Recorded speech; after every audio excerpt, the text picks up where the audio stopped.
नमस्ते दोस्तों, स्वागत है आपका हमारे फ्रांस की असली जिंदगी कपल पॉडकास्ट है। मैं हूं आस्था और मैं हूँ विवेक। और ये पॉडकास्ट उन लोगों के लिए जो फ्रांस आने का सपना देख रहे हैं या फिर यहाँ रह रहे हैं, यहाँ आकर कंफ्यूज हैं कि क्या करना है, कैसे करना है। तो ये पॉडकास्ट आपके लिए है क्योंकि हम यहाँ पर आपको पूरी की पूरी रियलिटी बताएंगे, वो नहीं बताएंगे जो सोशल मीडिया में हो हल्ला मचता रहता है। यहाँ पर आपको पूरा रियल एक्सपीरियंस दिया जाएगा। तो मैंने तो अपने क्वेश्चंस की लिस्ट बना रखी है। मतलब आज की पॉडकास्ट में हम केवल 3 ही क्वेश्चन पे डिस्कस करेंगे, और क्योंकि ये तो एक्सपीरियंस है, बट मैं एक्सपीरियंस नहीं हूँ। मेरा भी एक्सपीरियंस चल रहा है, इनके पास 9 साल का एक्सपीरियंस है। बिल्कुल। तो ये अपना एक्सपीरियंस ज्यादा शेयर कर सकते हैं, और मेरा तो अभी एक्सपीरियंस चल रहा है, तो मैं भी लेटेस्ट का एक्सपीरियंस अपना शेयर करूंगी आपके साथ। तो हमारा फर्स्ट क्वेश्चन है कि एक्सपेक्टेशंस वर्सेस रियलिटी। एक्सपेक्टेशंस क्या थी जब हम लोग वहां से यहाँ नहीं आए थे, और यहाँ आके रियलिटी क्या थी, क्या फेस करना पड़ा। बिल्कुल। तो आप बताइए। तो भाई सबसे पहली बात तो ये है कि आप इंस्टाग्राम या फेसबुक या सोशल मीडिया देखकर तो अगर आप यहाँ रहने के लिए आ रहे हो तो बिल्कुल मत आइए। अगर आप यहाँ आप डिपेंड करता है कि आपका कंटेक्स्ट क्या है यहाँ आने का। आप स्टूडेंट की तरह आना चाहते हैं, आप प्रोफेशनल की तरह आ रहे हैं, या फिर आप केवल घूमने के लिए आ रहे हैं। अगर आप घूमने के लिए आ रहे हैं तो बिल्कुल आराम से आ सकते हैं। यहाँ पर काफ़ी बहुत अच्छे सीनरीज हैं, अपना एंजॉय कर सकते हैं आराम से, कोई इशू नहीं है। अगर आप स्टूडेंट की तरह आ रहे हैं तो कीप इन माइंड कि आपके पास एक प्रोटेक्टिव एडवांटेज रहेगा, क्योंकि आपके पास सीनियर्स भी होंगे जो आपको गाइड करेंगे हर तरीके से कि कैसे करना है, या मतलब क्या करना है, कौन से स्टेप पे कब जाना है। एडमिनिस्ट्रेशन होगा स्कूल का, जो सारे के सारे एडमिनिस्ट्रेटिव प्रोसेस आपके लिए हेल्प करेगा। अगर आप एज अ प्रोफेशनल आ रहे हैं तो वहाँ थोड़ी सी दिक्कत आ सकती है, क्योंकि जो भी सारी चीज़ें हैं, जैसे आपको घर ढूंढना हो गया, या फिर आपका मतलब सोशल सिक्योरिटी का काम हो गया, या हेल्थ सिस्टम का काम हो गया, वो आपको खुद करना पड़ेगा। तो वहाँ जो सबसे बड़ी प्रॉब्लम आती है वो होती है लैंग्वेज बैरियर की, क्योंकि आपको समझना होता है कि वो बंदा सामने वाला क्या बोल रहा है। इवन दो जो लैंग्वेजेस होती है उसमें 55% हमारा बॉडी लैंग्वेज काम करता है, लेकिन जो यहाँ है I mean if you need 45% of language के उन्हें समझ में आ जाए। जैसे अगर आपको पेंसिल खरीदनी है, अगर आपको पेन खरीदना है, तो आप पेन बोलेंगे उन्हें समझ में नहीं आएगा, आपको बोलना पड़ेगा स्टीलो। तो ये लैंग्वेज बैरियर फेस करना पड़ता है। और दूसरी चीज है जो यहाँ पर मतलब वर्ड्स भी बहुत ज्यादा डिफरेंट रहते हैं कि ये पेन है और कहाँ स्टीलो बोलना है, तो थोड़ा तो प्रॉब्लम होती है। तो मुझे तो इस समय बहुत आ रही है, मैं बाहर निकल रही हूँ तो मेरे साथ बहुत दिक्कतें आ रही है कि मैं अभी पहले जब शुरू में आई थी तो मैं बाहर निकलने में भी डर रही थी अकेले, कि मुझे कोई प्रॉब्लम होगी, मैं कैसे समझाऊंगी, कैसे एक्सप्लेन करूंगी, सामने वाला समझेगा या नहीं समझेगा। अब तो चलो मैं चली जाती हूँ, ग्रोसरी की शॉपिंग होनी है या थोड़ा बहुत मैं मॉल्स वगैरह में शॉपिंग कर लेती हूँ, लेकिन जैसे शॉप होती है वहां मैं नहीं कर पाती, क्योंकि वहां एक्सप्लेन करना पड़ता है, बताना पड़ता है हमें क्या चाहिए क्या नहीं चाहिए। और मॉल्स में तो खुद सामान उठाओ, खुद बिलिंग करो, आ जाओ, तो इसलिए प्रॉब्लम नहीं होती है। आप अपना पर्सनल एक्सपीरियंस शेयर करो कि आपने स्टार्टिंग में क्या फेस किया था। सबसे पहला मेरा एक्सपीरियंस था यहाँ पर जो डे टाइम होता है। यहाँ पर मैं आया था रात के 9 बजे, और यहाँ 10:30 बजे तक दिन हो रखा था। तो सबसे वियर्डेस्ट फीलिंग वही थी मेरे लिए, और मैं समझ नहीं पा रहा था खाना बनाऊं और कब सोऊं। तो वो थोड़ा मैनेज करने में बहुत ज़्यादा टाइम जाता है। और एक चीज़ जो यहाँ पर मुझे बहुत अच्छी लगी, यहाँ पर जो प्रोफेशनल करियर्स होते हैं वहाँ पर कोई क्लास सिस्टम नहीं होता कि जैसे आपको किसी को सर बोलना जरूरी है, या कि सर मैम, ये सब नहीं बोलते। हम लोग मोस्टली फर्स्ट नेम से प्रोनाउंस करते हैं। अगर मैं किसी कंपनी में हूँ, किसी से भी बात कर रहा हूँ, तो first name is the way to go. अगर मैं किसी अननोन पर्सन से बात कर रहा हूँ, then you can use sir and madam if you want. और जैसे कि अक्रॉस दी प्रोफेशंस, जैसे आपको हो गया ड्राइवर हो गया, या आपका कोई सब्जी मंडी में काम करने वाला बंदा हो गया, तो आपको एक्चुअली ये लोग यहाँ पर इतनी रेस्पेक्ट करते हैं एक दूसरे की। अगर आप बस में चढ़ेंगे तो आपको उन्हें हेलो बोलना पड़ेगा कि भाई कि हेलो हाउ आर यू। आप बात भी कर सकते हैं बोंजूर के भैया, हाँ कि आ गए हम बस में। ये मुझे थोड़ा अजीब लगा था जब मैं पहले आई, तो मैंने कहा इंडिया में तो ऐसा नहीं होता है कि यहाँ बस ड्राइवर को भी आप विश करो। बिल्कुल। और जब उतरते हम अपने स्टॉप पे उतर रहे हैं तो भी गुड बाय बोलना पड़ता है और थैंक यू बोलते हैं। Thank you, have a nice day, और बहुत सारे आप ऐड कर सकते हैं, आप जो करना चाहें। ड्राइवर को अच्छा ही लगता है क्योंकि बंदा भाई सुबह से बस चला रहा है और सेम रूट पर चला रहा है, तो थोड़ा तो वो चाहिए होता है कि हाँ यार मजा आ रहा है काम करने में। तो अप्रिशिएट करते हैं ऐसे छोटे छोटे काम को भी। जैसे अगर रिक्शा वाला भी हो गया, पेरिस में है रिक्शे वाले, और आपको क्या कहते हैं और ट्रैम वाले हो गए, उनके तो खैर नहीं कर सकते क्योंकि वो पैक्ड होते हैं, उनका बॉक्स होता है, उनका अलग उनको नहीं कैबिन बोल होता है, सकते। कैबिन नहीं, उनका अलग होता लेकिन है। अगर आप उनको, उनकी विंडो भी होती है बाहर, आप बाहर निकल कर उनसे बोल सकते हैं थैंक यू यहाँ तक छोड़ने के लिए मुझे सेफली, बहुत बहुत ही अच्छी फीलिंग आती है, बहुत स्माइल भी करते हैं काफी, तो ये चीज है। तो भाई एक्सपेक्टेशंस तो यही रहेंगी कि जैसे एक्सपेक्टेशंस तो आपकी अलग होगी। हाँ, एक्सपेक्टेशंस तो मतलब रियलिटी वो है ना, जैसे वो अगर एक कहावत है हिंदी में बोलते हैं, दूर के ढोल सुहावने लगते हैं, तो हाँ, तो आप उस यहाँ तरह से भी जितना नहीं है। अच्छा सोच के जाएंगे, थोड़ा एक्सपेक्टेशंस अगर आप थोड़ी कम रखेंगे, यहाँ के आपको ज्यादा ही मिलेगा, ये मैं आपको कहना चाहता हूँ। तो ये है एक्सपेक्टेशंस और रियलिटी। लेकिन लैंग्वेज हमारी बहुत बड़ी प्रॉब्लम हाँ, होती है यहाँ हाँ, पर, बहुत बस ज्यादा। हाँ, क्योंकि यहाँ पर ऐसा भी होता है कि यहाँ के लोग इंग्लिश को इतनी इम्पोर्टेंस नहीं देते हैं। बिल्कुल बिल्कुल। अच्छी अच्छी पोस्ट पे, जैसे मैं बैंक वगैरह में भी गई हूँ, वो लोग क्लियरली बोल देते हैं, जैसे मुझे फ्रेंच नहीं आती तो मैं यही प्रेफर करती हूँ कि वो मुझसे इंग्लिश में बात करें, बिल्कुल। तो वो क्लियरली बोल देते हैं कि हमें इंग्लिश नहीं आती है। हाँ, और उन्हें इस चीज में कोई एम्बेरसमेंट भी नहीं बिल्कुल होती भी नहीं। बताने में, लेकिन हाँ। अगर यही चीज इंडिया में कोई बोलेगा तो शायद एम्बेरस हो कि मुझे इंग्लिश नहीं आती, मैं इंग्लिश कैसे बोलूं। यहाँ पर कुछ ऐसा नहीं है, आप डायरेक्टली बोलो, ये अपनी मदर टंग की वैल्यू बहुत ज्यादा ही करते हैं। इनको फ्रेंच आनी जरूरी होती है, इंग्लिश आए या ना आए, ये बहुत अच्छी पोस्ट पे भी जा सकते हैं विदाउट इंग्लिश, बट इंडिया में ऐसा नहीं है। इंडिया में हाँ, इंडिया में बहुत सारी स्टेट्स होती हैं, तो उनके बीच में कम्युनिकेट करने के लिए हाँ।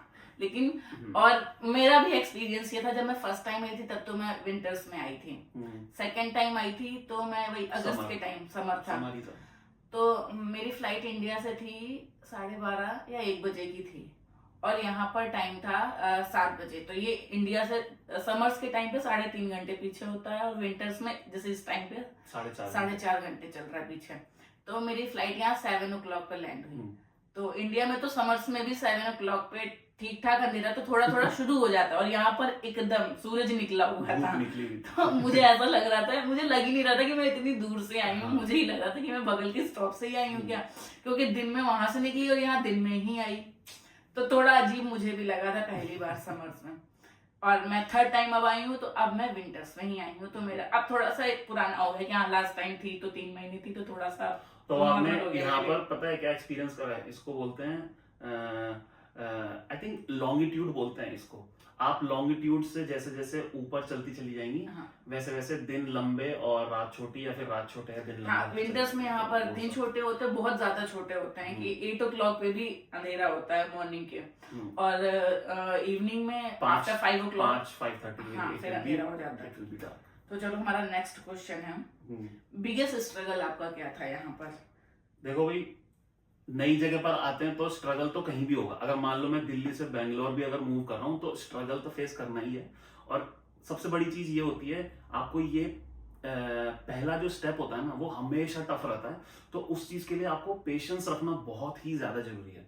इवन एज अ स्टूडेंट अगर आप यहाँ पर आ रहे हो स्टूडेंट की तरह, तब भी आपको पेशेंस की बहुत जरूरत होती है। क्योंकि मेरे 2 साल में जब मैं यहाँ पर मास्टर्स करने आया था, अराउंड 4 स्टूडेंट्स वो ड्रॉप आउट कर गए थे। इंडियंस भी नहीं थे, मतलब 2 इंडियंस थे जिसमें, और आई थिंक एक अमेरिकन था और एक पोर्चुगीज था। अगर आप यहाँ नहीं कर पा रहे सर्वाइव, तो थोड़ा सा मुश्किल रहेगा। आपको उस चीज के लिए प्रिपेयर होकर आना पड़ेगा। और प्रिपेयर सबसे बड़ी चीज ये है, आप यहाँ से अगर आप लैंग्वेज सीख कर आएंगे, यहाँ की सोसाइटी में आप इजीली मर्ज हो सकते हैं। अगर आप क्यूरियस हैं यहाँ के कल्चर के बारे में, वो चीज एक्सपीरियंस करने के लिए आपको बस बात करनी है। अगर आप इनसे बात करेंगे तो जो आपका ये जो स्ट्रगल वाली चीज है ना, ये स्ट्रगल वाली चीज कम हो जाएगी। क्योंकि यहाँ जो इंजॉयमेंट होता है वो लोग बाहर करते ही हैं। वो आपको खुद इनवाइट करेंगे कि आइए आप हमारे साथ, आप नए आए हैं तो आप हमारे साथ आइए, आप देखिए, आपको अलग अलग तरीके की वाइन पिलाएंगे, आप यहाँ पर चीज खाइए आराम से। बहुत ही फ्रांस तो वैसे भी चीज के लिए फेमस है।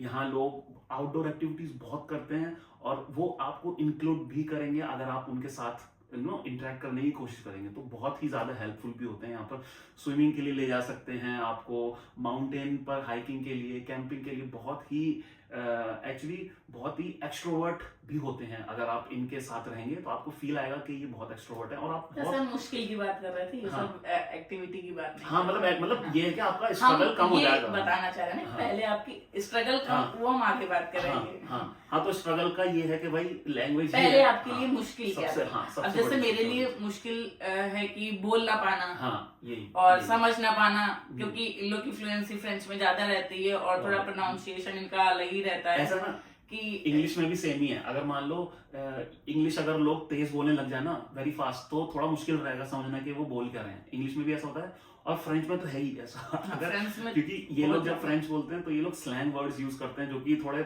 मुश्किल होते हैं समझने के लिए। जैसे इनका एक वर्ड हो गया लेडी के लिए फेम हो गया, और उसको उल्टा कर देंगे तो मफ बोल देते हैं कुछ लोग, तो मफ समझ में नहीं आता। ये सब थोड़े से चक्कर होता है, तो लैंग्वेज का ही सबसे बड़ा इशू रहता है यहाँ पर। जेंट्स को ओम, ओम और जबकि स्पेलिंग क्या है HOMME HOMME। मुझे लगा था मैंने होम प्रोनाउंस किया था हाँ। और वहां सामने ओम बोल रहे थे हाँ। तो मैं समझ नहीं पाई थी ये बोल के। और जो सबसे बड़ा मुझे स्ट्रगल लगा था फॉर्म्स भरने में लगा था। जहाँ जब मैं यहाँ पर सोशल सिक्योरिटी के फॉर्म भर रहा था तो यहाँ पर स्टार्टिंग में आता है नोम और प्रीनोम। अब मुझे नोम का मुझे लगा नेम होगा, तो फुल नेम अपना है तो अपना जो नाम था वो लिख दिया, और प्रीनोम में फर्स्ट नेम लिख दिया। और फिर बाद में मुझे पता पड़ा कि भैया नोम जो होता है यहाँ पर वो होता है लास्ट सरनेम, तो सरनेम लगाना था। तो सरनेम की जगह मैंने पूरा नाम लिख दिया, तो मेरा कार्ड ऐसे ही बन के आ गया सेम, बताओ। तो उसमें थोड़ा सा इशू आया था, लेकिन वो बाद में सॉर्ट आउट हो गया। वो अपनी गलतियों से ही सीखते हैं। स्ट्रगल करेंगे, थोड़ी सी मिस्टेक्स होंगी, तो वही चीज हमें स्ट्रांग बनाती है, और यही चीज हमें स्ट्रांग बना रही है। हम 9 साल से रह रहे हैं यहाँ पर, तो काफी काफी स्ट्रांग हो चुके हैं यहाँ पर रह के। तो ऑनेस्टली बोले तो मुझे थोड़ा फ्रस्ट्रेशन होता था, सेल्फ डाउट्स भी थे, बहुत ज्यादा सेल्फ डाउट थे, और कॉन्फिडेंस लेवल बहुत डाउन होता जब अगर अकेले निकलो और सामने फ्रेंच में सब बात कर रहे हैं और हम अपना क्या उस टाइम फील कर रहे हैं वो एक्सप्लेन नहीं कर पाते, तो सेल्फ कॉन्फिडेंस तो बहुत डाउन हो रहा था। और अपने ऊपर भी डाउट हो रहा था कि मैं कर गया, मुझे समझ में नहीं आ रहा है क्या है। ऐसा मेरा भी ऐसा था। ऐसा मतलब मैं आपको फेस बताता हूँ कैसा बन जाता है। जैसे अगर आपके घर में पेट हो और हम दोनों बात कर रहे हो और पेट वहां पर बैठा हो, खड़ा हो, और हम बात कर रहे हैं, हाँ भाई हाँ, अब वो सुनने की कोशिश कर रहा है लेकिन उसे कुछ समझ में आ नहीं पा रहा है कि ये लोग बात क्या कर रहे हैं, अब मैं क्या बोलूं बीच में। तो वो वैसी सी थोड़ी सिचुएशन हो जाती है कि लैंग्वेज का बहुत ही बड़ा बैरियर आ जाता है। अगर इनकी स्पीड तेज हो जाए फ्रेंच में, तो सबसे बड़ी चीज आपकी क्या है, स्ट्रगल को यहाँ कम करने के लिए आप लैंग्वेज तो बेसिक सीख कर ही आइए, सबसे बड़ी चीज ये।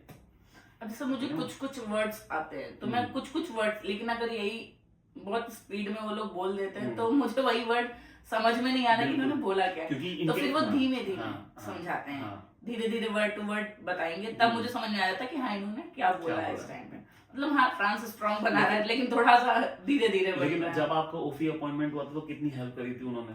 हाँ, ओफी अपॉइंटमेंट में मेरी हेल्प की थी, तो मैं गई थी तो मुझे नहीं समझ में आया था, तो मैंने बता दिया मुझे नहीं समझ में आया। तो मेरे पास एक लोग हैं, वो उन्हें भी इंग्लिश नहीं आती और मुझे फ्रेंच नहीं आती, तो वो अपना नहीं समझा पा रही थी और मैं अपना, लेकिन कोशिश की दोनों ने। उन्होंने पूछा तो मैंने फिर समझ कुछ क्वेश्चंस के रिप्लाई किए, फिर उन्होंने साफ बताया मुझे इंग्लिश नहीं आती है, मैं दूसरे को आपके साथ भेजती हूँ। मैंने कहा ठीक है, दूसरा टीचर अपॉइंट कर दूंगी अभी। तो दूसरा टीचर है, उसने भी बोला कि आप क्या प्रेफर करेंगे, इंग्लिश या फ्रेंच? तो मैंने बोला इंग्लिश। तो उन्होंने कहा कि ठीक है, मुझे भी नहीं आती है, दूसरे टीचर को बोलती हूँ।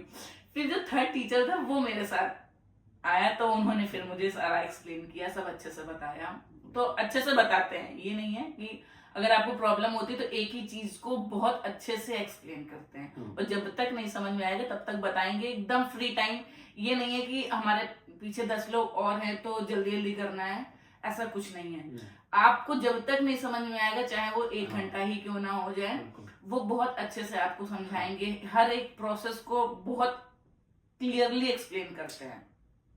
तो ये अच्छा था। तो ये है ना कि हाँ स्ट्रॉन्ग हो रहा है धीरे धीरे करने के लिए। तो चलो हमारा थर्ड क्वेश्चन है कि एडवाइस क्या है आपकी फॉर न्यू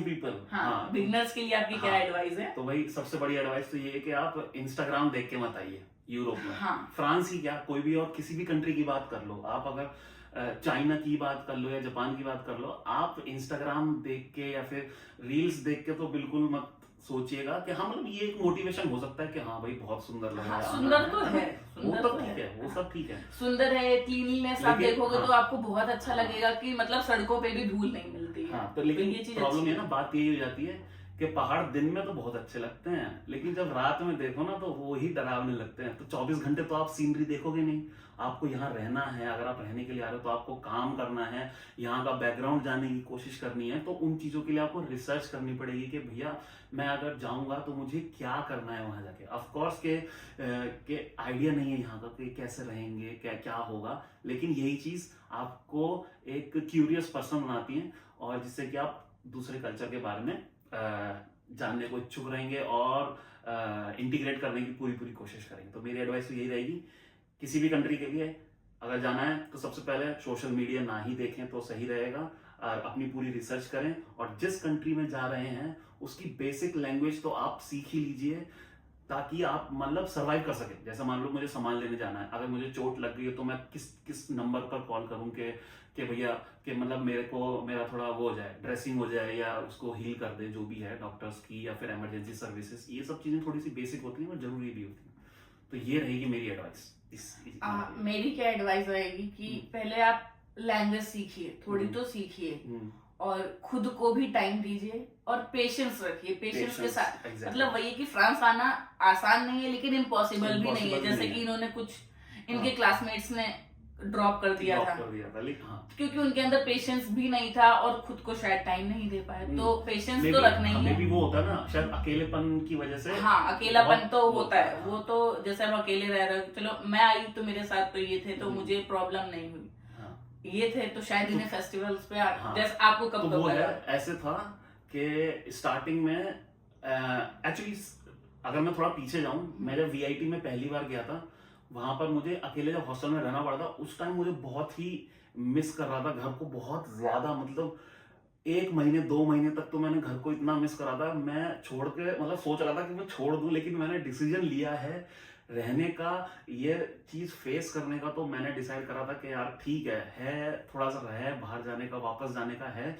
लेकिन यार जो डिसीजन लिया है अपने करियर के लिए लिया है, अपने फ्यूचर के लिए लिया है, तो इसलिए मैंने डिसाइड करा था कि इन्होंने फ्रांस आकर अकेलापन इसलिए नहीं फील किया क्योंकि वीआईटी में ऑलरेडी मैं हॉस्टल में रह चुका था, है ना। और अगर अकेलापन आपको दूर करना है तो आप अपनी एक्टिविटीज पर ध्यान दीजिए, आप को करिकुलर एक्टिविटीज ज्वाइन करिए।